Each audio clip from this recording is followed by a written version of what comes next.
Қайырлы күн достар, үй жағдайында өте дәмді наггетс дайындаймыз. Видеоны соңына дейін қараңыздар. Ең алдымен бізге тауық етінің төс еті қажет болады. Жақсылап жуып тазалап, осылай бөліктерге бөліп алыңыздар. Қатты үлкен емес, орташа қылып бөліңіздер. Дәміне қарай тұз, қара бұрыш, қызыл бұрыш, паприка және аскөк қосамыз. Лимон шырынын қосамыз. Келесі кезекте сұйық май құямыз. Сұйық май құю міндетті емес. Егер сіз ұнатпасаңыз, құймай қойсаңыздар да болады. Және бір ас қасық ащы аджика қосамыз. Жақсылап тұрып араластырамыз.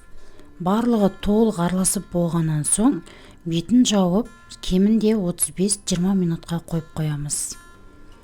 Содан соң барып, жұмыртқаға аунатып, ұнтақталған нанымызға аунатамыз.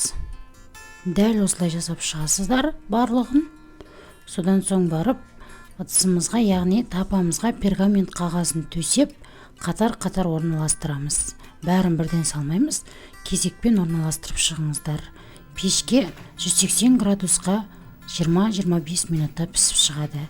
Өте дәмді, ыстық күйінде менің отбасыма қатты ұнады. Барлығымыз толықтай желініп кетті. Сіздер дайындап көріңіздер. Видео ұнаса каналға тіркеліп, лайк басып, пікір қалдыруды ұмытпаңыздар.